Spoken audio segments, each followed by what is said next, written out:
New Jersey, 1913. Brother, let's take a quick moment. The minister just came in the building, and I Yes, wanted sir. to get him to have a few words. Peace and love, good brother. How are you? Just hit that good unmute button. Hold on. There we go. Mm. Peace and light, everybody. How y'all doing? How y'all feeling? What's going on, man? All is well. All is truly well. Peace. Catching up. I was backstage listening.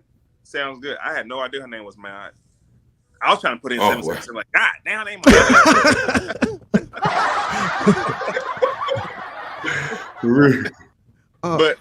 but one point of correction of what I just heard Crip Jesus just said. We have to keep in mind now. Noble Ali went to Newark, New Jersey to resurrect the temple. For itself. Teach. 100%. He didn't start anything. He went to go resurrect the temple. It was actually the old Canaanite temple from Where's the Ben Ismail tribe. But I didn't know about the New Jersey part though. Good information. Oh wait, hold on. No. That's so wait. I just learned something. So okay. Well, yeah, I was gonna say before we get too deep into it, since the minister just came off the line, I wanted to see if we can just make a really quick announcement. I don't believe we made it at the very beginning, so if we could just take the moment, sure. family. This is a true statement. We are going to have a huge. Well, actually, it's not even going to be huge. It's only going to be either 11 or 16 people. There's only 11 or 16 tickets, depending on if you do the couples thing. If you get your couples tickets, then it's cheaper. But if you come alone, then if everybody decides to come alone, 11 tickets. But if you bring somebody, you get a little discount, so 16 max. But anyway, yeah, Juneteenth retreat, June 16th through the 18th, starring the Minister of Information. Tickets can be purchased at crumbtv.info/events. That's right, family, crumbtv.info/events. Also for vendors and sponsors, information, hit up the email crumbtvads@gmail.com. Also hit M.O.I on the Instagram. It don't even matter how you get a hold of us, family. You know where we at. Just tap in. And listen, let me cut your wisdom, but y'all know anytime Crumb throw anything in Atlanta or anywhere, even in New Jersey, no pun intended, in New Jersey, right, the shit gonna sell out and it sells out quick. So it's about 11 tickets. That's nothing. Hop on these quick ASAP, y'all. And we in Florida. And the crib is dope. The crib. For those of you go on the site to buy tickets, we'll send you the link to the crib. The crib is fly. Yeah, you can see it. You can see it. Oh, also, I forgot what I was going to say, but yeah, fly is. Oh, this is at the height of tourist season. Oh yeah, no, I remember what I was going to say. We already have one ticket sold. There's only 10 tickets. There's only 10 tickets. But yeah, 10 tickets, and this is at the height of tourist season. So if you think you're going to go to Florida and do anything outside of this at the height of peak tourist season, you're paying top dollar. So we actually giving away a lot. I'm just gonna say it like it is. But the minister agreed, and I was humbled and honored. So tap all the way in.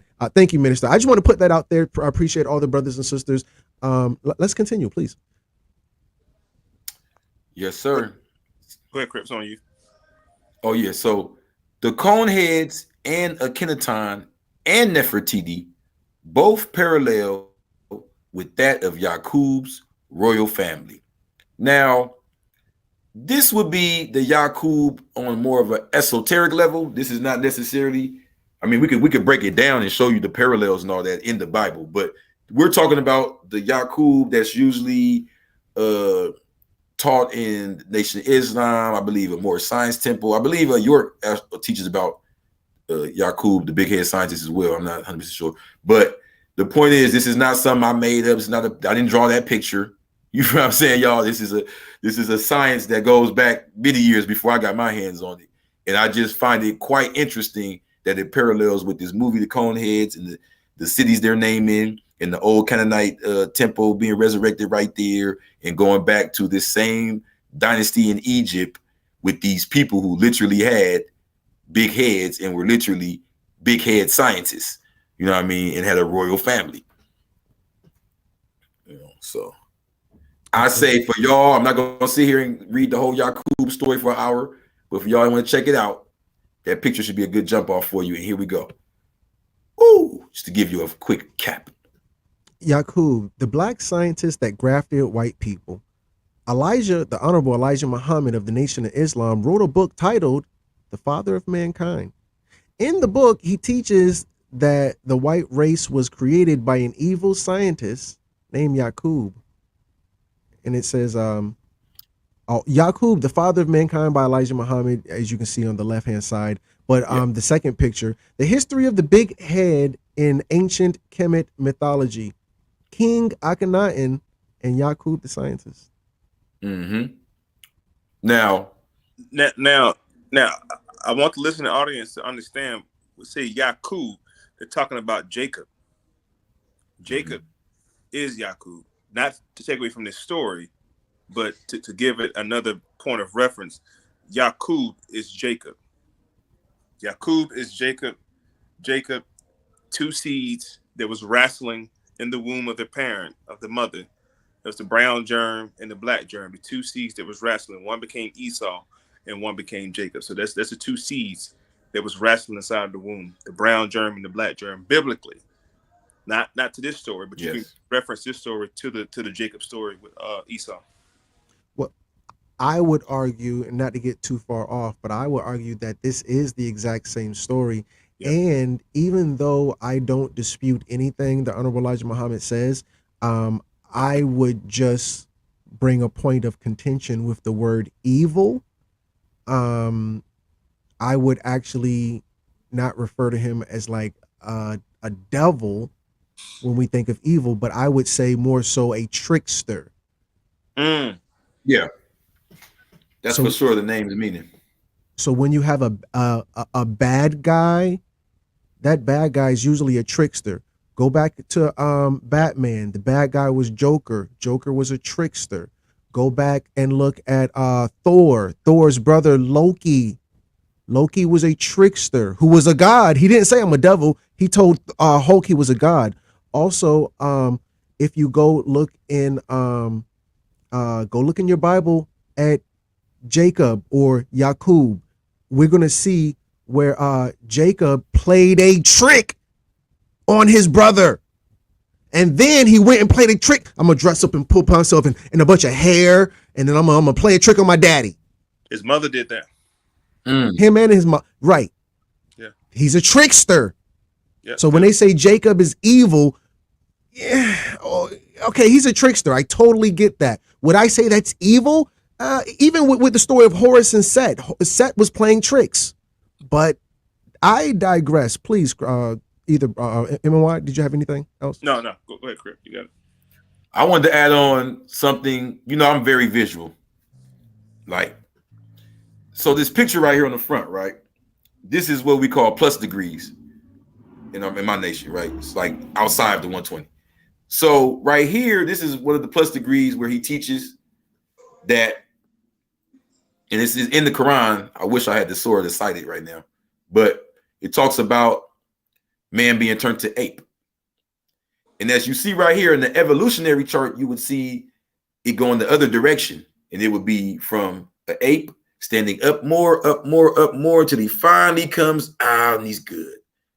Well, according to what we're taught in the nation is that that's a backwards teaching, in that the original man was upright. And this is actually a descendant of the original man that went down into the cave. Right? This is the story of the caveman. When he goes into the cave and hunks down, he's walking low in the cave, and he becomes lower until his mentality becomes lower and lower and lower. He becomes ape man, you know?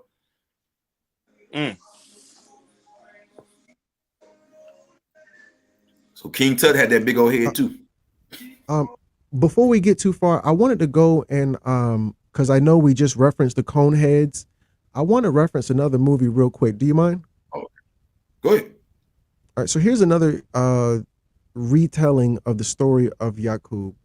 And here it is. Megamind, a 2010 science fiction cartoon starring Will Ferrell, is a movie based on the ancient story of Yaqub, the big head scientist. I came from what you might call a broken home. Knowing that they could not return to the inner earth because their affair had now produced a child, Yashak and Princess Lucina decided to live and raise the baby Yakub for 5 years. Yashak was put to death. Princess Lucina kills herself by committing suicide. The 5-year-old child Yakub, now an orphan, I was 8 days old and still living with my parents. Clearly, it was time to move on. Yakub starts school at the age of 4, and is teased and mocked about the size of his head by the surface-dwelling human children. No matter how hard I tried, I was always the odd man out, the last one picked, the screw-up, the black sheep. And it was at that moment, Then it hit me.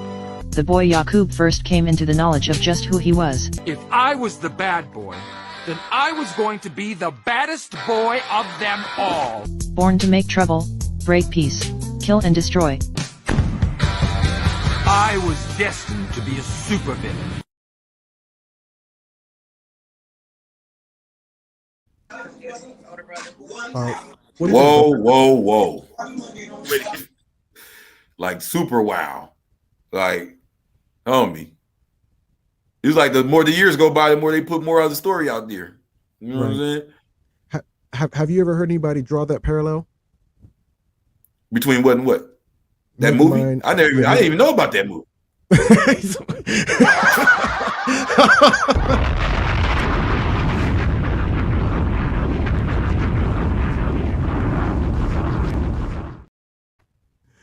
Oh, I'm literally like in awe right now. I don't even know if I can finish the presentation. I'm like, what? Right, yeah. How did they make that?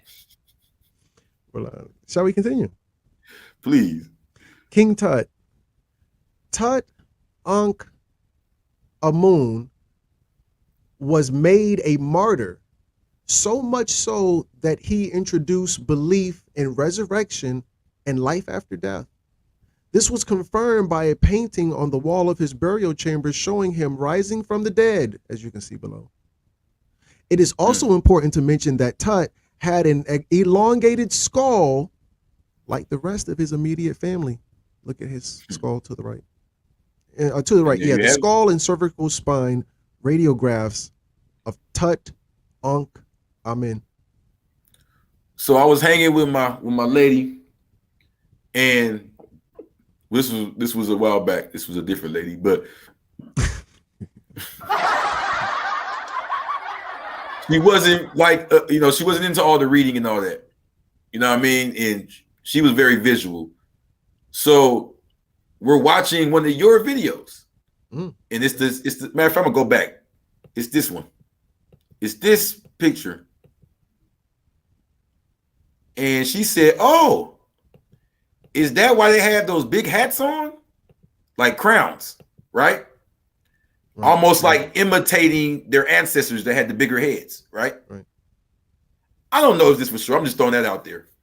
No. We're on the second hour, some critical thinking for y'all. No. This is not by chance. This is not happenstance. I was taught in the Moorish Science Temple that there is no such thing as chance. Law governs all events. Is that how it goes, M.O.I?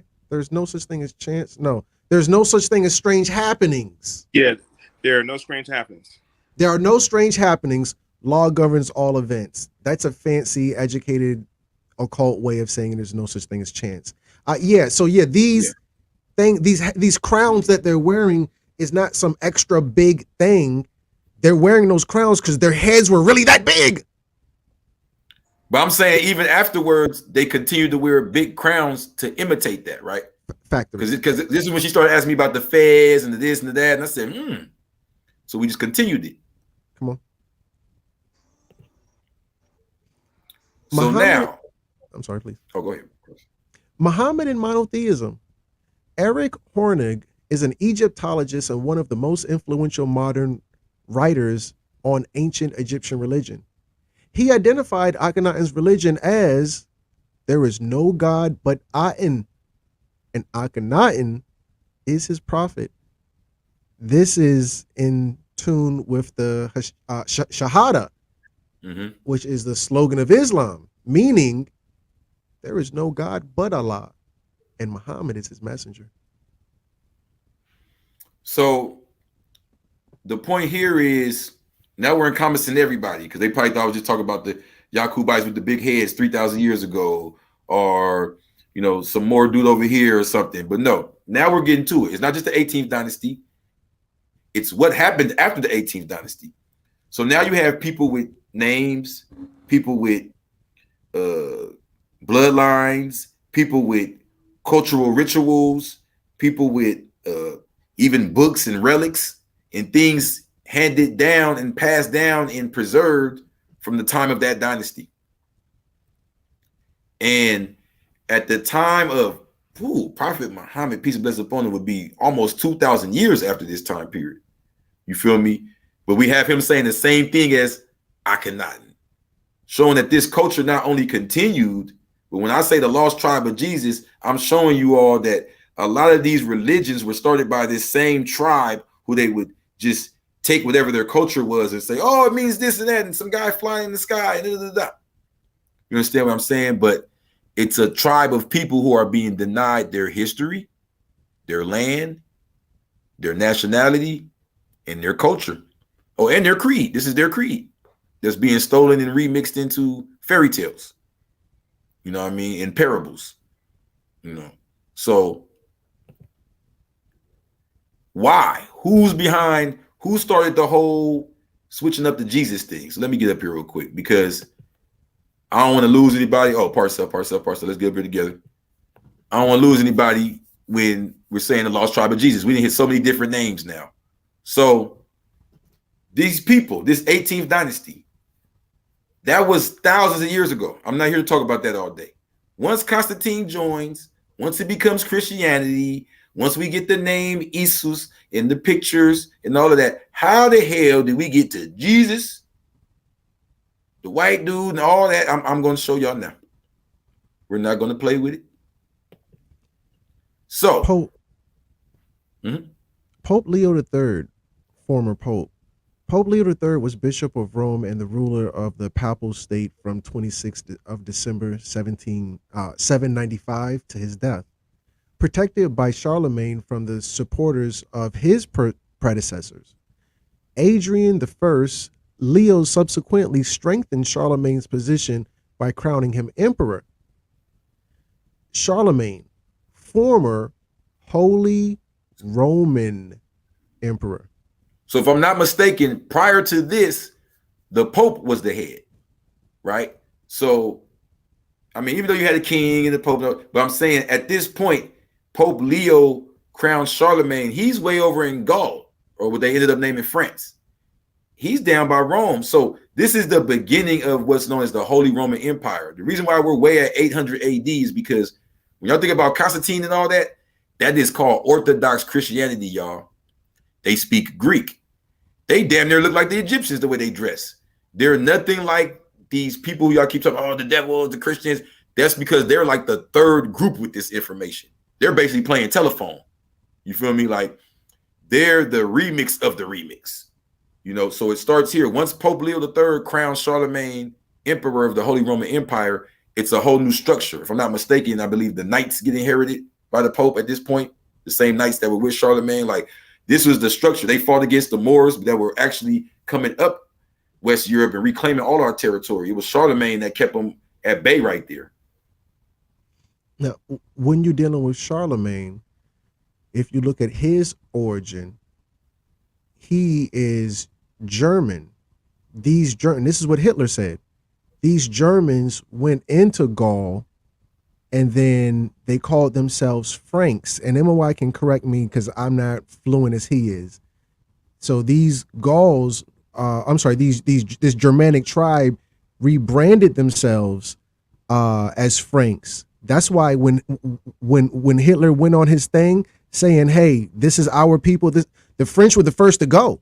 And the French weren't fighting. They were like, yeah, we're Germans. We're under Charlemagne. Charlemagne was of a Germanic tribe, and he created the whole Frank situation. What you're saying is 110% correct.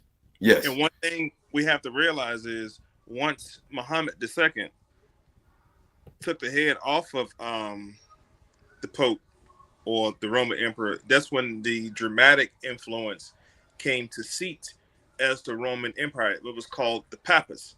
they became the papists, and they basically rule from the seat of the papists. And you had the split in the church. You had the Eastern Orthodox Church, and you had the Greek Orthodox Church. There was a divide in the church to where the French and Upper Europe divided themselves.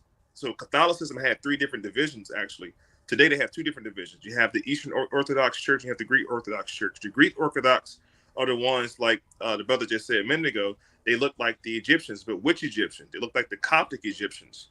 We're talking about the 700s for Charlemagne. You got to go back to 325 and 459 AD.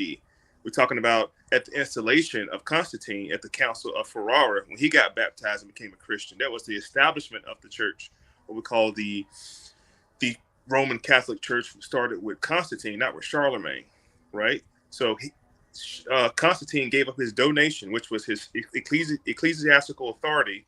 He gave it over to a Coptic priest named Sylvester I. Sylvester I then became the holy emperor of the Coptic Church, but it was all a plight to get into the Coptic community and steal the information, like Crip just said. Like, by the time you get to Charlemagne, this is the third or fourth generation with that holy seal, that holy seat, that holy information. And it's just Coptic. You see the word Coptic or Melkite Coptic Egyptians.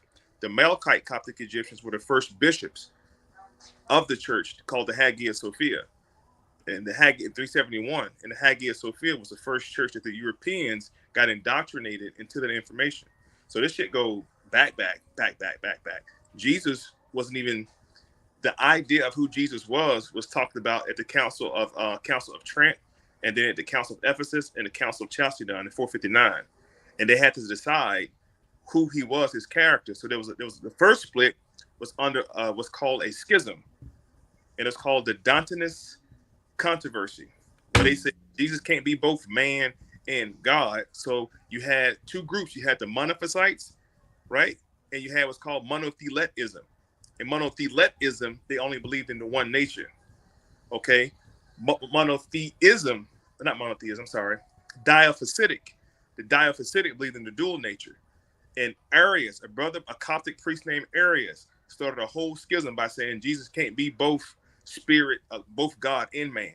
But they trumped that shit on what was called the Nicene Creed, or they also call it the Apostle Creed or the Homogeneous Creed, where they always say in church, God the Father, the Son, and the Holy Spirit. That's a creed. It's called the Holy Triune, and that's what Christians say now. But that was all created prior to Charlemagne. Charlemagne enforced that shit. One last thing, and there around that time of the 700s, going into the latter 1491, obviously 1400s. So for 700, there was pretty much Ottoman rule under what was called Mohammedanism. It wasn't Islam. There was no Islam until 1921. The Holy Quran was not printed. So there was no Islam. It was called Mohammedanism, and they were called Mohammedans. They were the followers of the Prophet Muhammad, alayhi salam. That was it for that reign. So the followers of Mohammedanism began to spread up into Europe via the Berbers, who we call Moors. Well, a lot of those Moors during the purge of Spain, this is after 1491, after they fell, or the Moors supposedly fell, from 711 to 1400, a lot of the Moors remained in Spain and became what's called Moriscos. They became converts.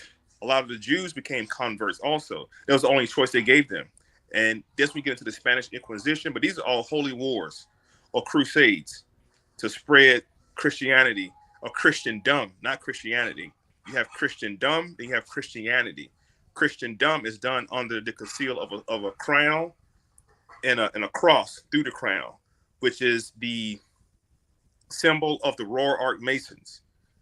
And the Royal Arch Masons, the Knight Templars, they're called the Army of God. And they were the ones that were spreading this stuff throughout Eastern Europe and throughout Northern Africa. You had three people you have to remember. You had Godfrey of the Bouillon, France, the Franks. You had Walter the Penniless, right? Then you had Peter the Hermit. They represented the Gaul nation, the Frankish nation, and the Gothic nation. And these are all dramatic motherfuckers who came in and took over Catholicism. That was it, though, on that part. Yeah, absolutely. This is the the Holy Roman Empire. The brother dropped, but I'm gonna try to get him back in real quick. And Charlemagne, yeah, he was the enforcer. Brother, did you want to go to the next slide, or did you want to say something else about this? Crip? Oh no, Charlemagne, Charles the Great, a member of the Carolingian dynasty, was king of the Franks. I just wanted to make sure they point that out because that's a big thing I argue with people about all day. France is named after King Frank. That's not like, you know what I mean? When I try to talk about the Gaul and all that, they ain't trying to hear it. They're like, bruh, that's France. Well, Gaul is Italy. Gaul is Italy, and Franks is France. Okay, but what was it called before it was named after King Frank? Wasn't that still that area, right? Yeah, you're correct. You're correct. The actually the Gauls and the Franks work together just like the Anglicans and the Saxons work together. Okay. Two different groups. Now we cook it. The only group they didn't really work with are the Picts and the Jutes and the Celtics. The Celtics had Druid priests. All right. The Picts and the Picts and some of the Celtic, they had a different belief. So when they went to spread Christendom, because they didn't convert, they called them heathens. Heathens were the ones in the countryside of Europe who did not want to convert. They still believe in other ideologies. And to be honest, Christianity is not monotheism. It's henotheism. It's henotheism, not monotheism. Because in the Christian Bible, they have several gods, and the Christian God said, "Put no other god before me," acknowledging other gods. In Islam, however, that's the most monotheistic belief because they tell you it's Allahu Akbar. Allah has no equals or no partners. It's just Him. He has no son to share His kingdom with. It's just Him doing everything. So Islam is monotheistic, but not Christianity. I yield the floor. There we have it.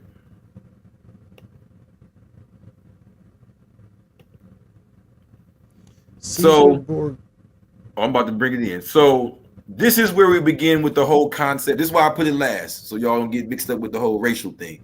This is where we begin with the concept of what a lot of controversies like to call white Jesus. They just leave it at that. They say the white man, them damn. The way that they talk about it, you would think they talk about a redneck around the corner or something, and there would be no science brought from this concept of white Jesus. But we're gonna give it to y'all now. We're gonna give y'all a who, a what, a where, and a when. Caesar Borgia. Caesar Borgia was an Italian ex-cardinal and condottiero of Aragonese origin, whose fight for power was a major inspiration for The Prince by Machiavelli, Nikolai Makaveli. He was an illegitimate son of Pope Alexander VI and member of the Spanish Aragon's House of Borgia. People also ask, question, what is Caesar Borgia famous for? Answer, according to study.com in an article titled Caesar Borgia, His Life, Legacy, and Portrait, study.com. Caesar Borgia was an Italian noble who served as cardinal in the Catholic Church. After his retirement, a soldier for hire, he lived from a couple different years. He is most famous for being a member of a powerful Borgia family and an inspiration for Nikolai Machiavelli's political treatise, Trestis, the Prince. And I put him up here because this is just from my studies. I've seen many different faces, but from my understanding, the original person that let me ask M.O.I. because I'm a little rusty on this. Was it Michelangelo that's supposed to have painted him? Michelangelo painted the Sistine Chapel, right? Yeah, the Last Supper. The actual image of what we're talking about for the likeness of Jesus was broken by Empress Irene. Empress Irene brought in what was called iconocladism. And iconocladism was the breaking of the image. She used the image of your boy Ptolemy Soter. She actually used that image as the original image of Jesus. This guy right here was kind of like the remix of that photo from the Empress Irene in the Jacobite Church. But to your point, This image right here was repainted by Michelangelo. He was commissioned to repaint an image of it. Oh, okay. That's deep. Wait. We gotta drop a bomb for M.O.I.'s brain on that one, because that was extra deep right there. Hold on.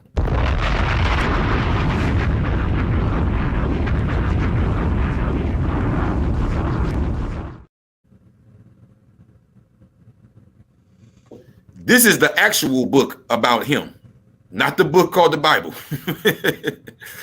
This is the book about Caesar. Well, how you pronounce it? Borgia? Yeah, I'm sure I'm wrong. Mm-hmm. So the Prince this Nikolai Makaveli, second edition by Harvey somebody. Yeah, there it is. Hold on, let me get on the screen real quick. Let me give this one. Hold on. I had a slide for y'all, but I forgot it, and it was of Tupac Makaveli. So let me just reenact it as much as I can for y'all. Thug life. But yeah, that's Makaveli for y'all, man. So that's who inspired that. You know what I'm saying? That's who inspired that. The brother right there. So they made that book about him. That's what Tupac read in jail that got him killed when he got out. He went crazy reading that damn book. Right. He was trying to emulate it. So this here is what I've been saving for y'all. So Isa, Jesus, all of those titles, when they painted them, this is what they came up with. These drawings, if I'm not mistaken, are from Europe, y'all. So don't think this is like some African dude that's just like ethnocentric. These were all through Russia. You know what I mean? Even Saint Nicholas and all of them, they had no problem painting you the way you were. Like I showed y'all with Pope Leo, like the brother M.O.I just broke down. It was a whole entire process and remix on top of remix on top of remix to get to what we call now the white Jesus, or even how we're the lost Jesus, how we don't know the name and so on and so forth and its meaning and all that. If you go back, this is not 2,000 years ago. A lot of these paintings are from the Renaissance era, the Middle Ages, you know, but they're in East Europe. West Europe is where it all went down. They remixed everything with Pope Leo III and Charlemagne. Now, before we leave, I wanted to show y'all somebody actually named Jesus and worshipped as of lately. So you've been lost? Well, hopefully you're found now. This is the real person, y'all. Don't let the little toy fool you. Jesus Malverde, Bad Green Jesus, commonly referred to as the generous bandit, angel of the poor, or narco saint, is a folklore hero in the Mexican state of Sinaloa, something. Sinaloa. That's where El Chapo from. Yeah. This is the narco saint. And I didn't do this to be gangster or be hard. I live in California. A lot of Mexicans worship this dude secretly. They don't talk about it. So I just wanted to show before I get up out of here how real this is. There's a guy. This dude just lived in like the 1880 something or something. Like they really like light candles and worship this dude, and they look to him to make everything go smooth against the government. In their mind, the government, the Anglo big FBI, CIA over here is against them as well, and they look to him for luck. Right. You know, so angel of the poor, narco saint, considered a hero in the Mexican state of Sinaloa, is also known as Al-Qadiri within Sufism. So this is what threw me. This is why I had to include him. He's worshipped in Sufism too. So this is the latest Jesus I didn't see. So and before we proceed, I want to go back real quick to show people something real quick. The picture I think we had up was one slide back. All right, so we have to understand. My bad. Yeah.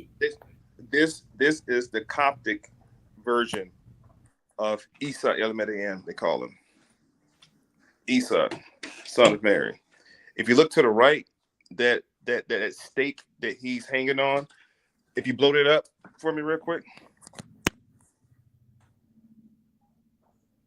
Just the picture on the right there. With him on the cross. You see it?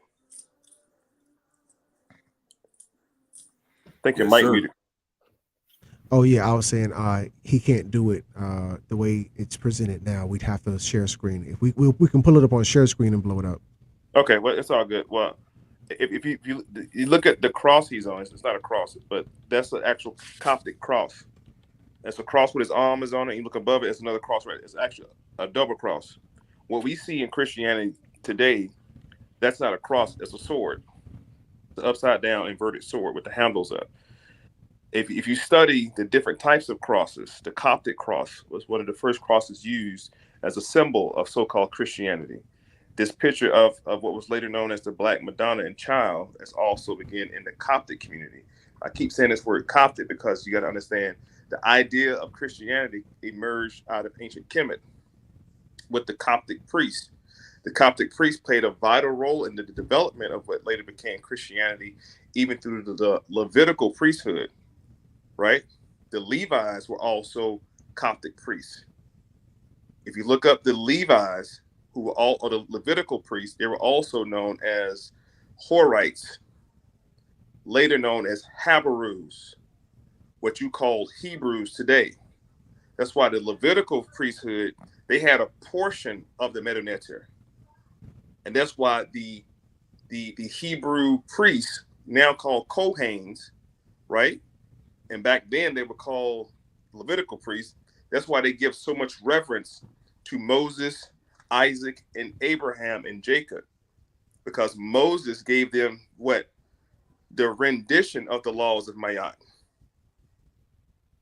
So anytime we look at Christianity, we have to keep in mind that Europeans were not smart enough to devise such an intricate system of beliefs. This picture you're looking at is a Coptic picture from the Coptic community.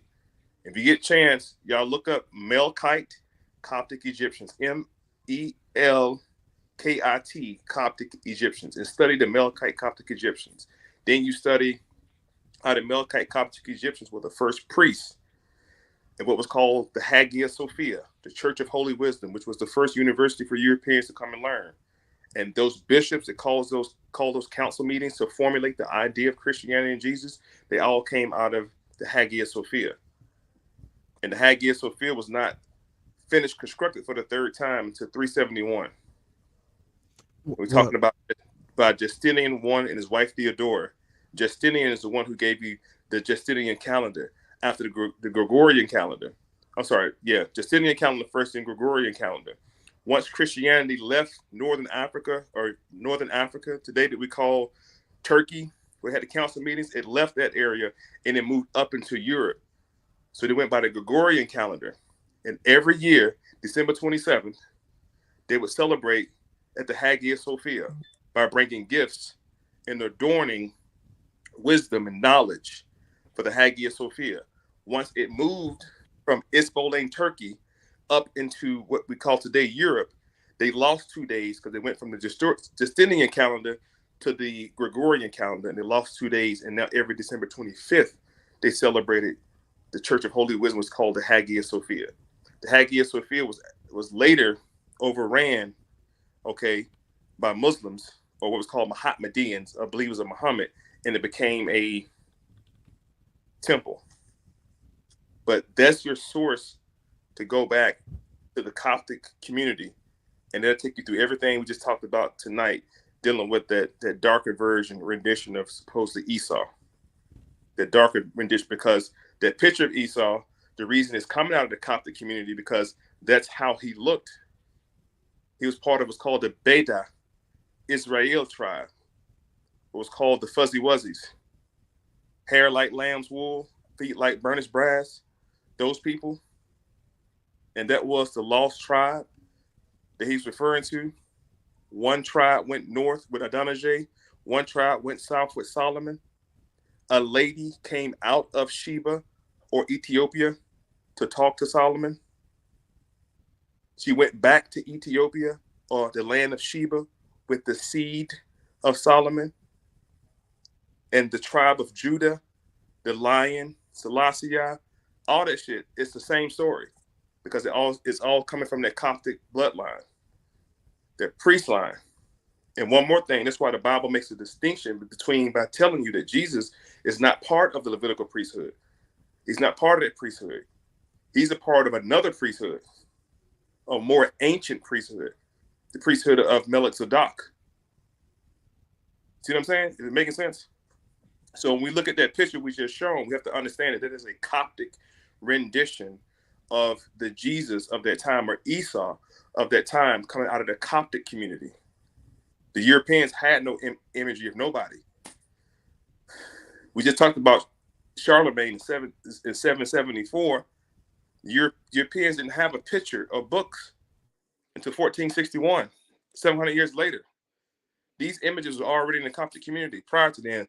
If you look up Empress Irene, iconoclasm, Empress Irene was the first one to break the imagery of anything. There was no pictures. There was no Instagram or Facebook of anybody back then. She was the first one to pull out Instagram and start taking pictures of shit and start putting it up. So people began to worship the image. The image became important at that point. There you go. Ending iconoclasm. Irene's most notable act was the restoration of the veneration of icons, images of Christ or the saints. Having chosen Tarasios, one of her partisans and her former secretary, as Patriarch of Constantinople in 784, she summoned 2 church councils. Now, that's what I'm telling y'all. When we had these conversations, and everything was done beautiful tonight. Let me just put out my notification. This ain't to take no wind out of nobody's sail, but y'all know that we have to teach right knowledge. And this is why it's important. I'm talking to the audience right now. That's why it's important for you guys to understand history and know time and space. I'm going to keep saying that until I leave the planet. Y'all have to know time and space. Anytime somebody bring up a point in history, whether it's Charlemagne, whether it's Vlad the Impaler, or his father, or the Order of the Red Dragon, anytime somebody bring those points up in history, you have to be able to reference what's called world history. What was going on in the world at the time of the Moors that was in Saint-Saint-Deluce, or when the Moors were in Granada. You know, we're only talking about one part of the world. The world was moving everywhere. Like today, I'm in Atlanta. The rest of the world, China doing business right now. History is happening everywhere. If you understand human history and understand the dates and time and space, nobody can lie to y'all about nothing. No, listen, y'all, I promise y'all. If y'all learn time and space, if you learn the language, boy, it'll change your life. And it'll be hard to sit in a conversation when somebody's talking about something and you know time and space and you know the years and the dates, not to be a show off or brag on superior understanding, because Allah don't respect the position, the titles of men. We all have our own portion of understanding. My portion is history. I love it. Everybody got their own portion right now. So when we're talking about the depiction of Jesus, whether it's the Bible, we have to talk about all 4 Jesus in the Bible. It's 4 Jesus in the Bible. Which one are we talking about? Which one? And if we're talking about Jesus of Nazareth, we have to understand that that was his earthly name. His earthly name was Emmanuel. The angel said called because he was part of the El. He was part of the 5 creators. And all 5 creators named in with El, Moors. This is the creative force, right? You have Michael, Israfel, Gardiel, Jibrael, and Michael. Jesus was Emmanuel.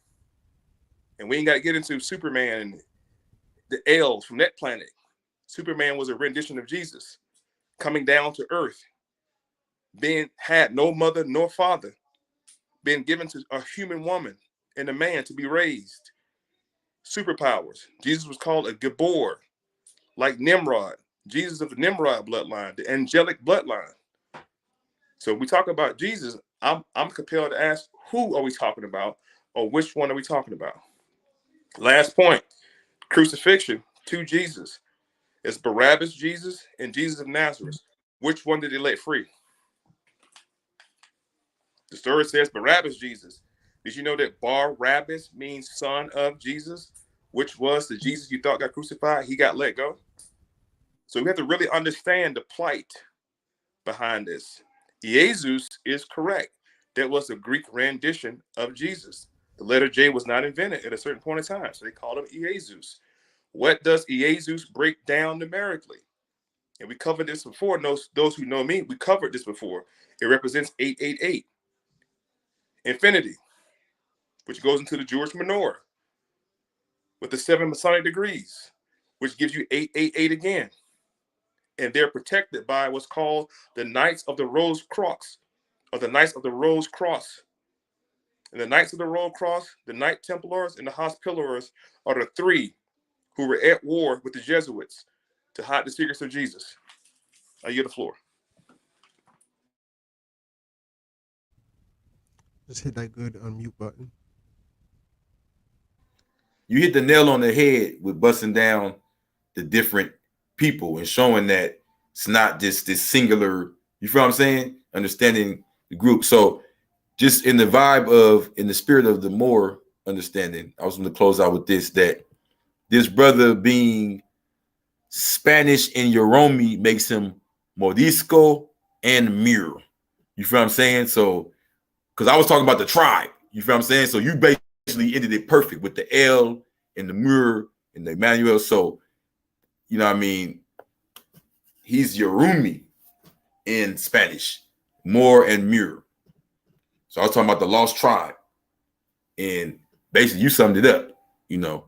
So I just want y'all to know, when y'all reading something, like the brother said, you have to get into the time, the space, the who, the what, the where, and if you can dig deep enough, the why.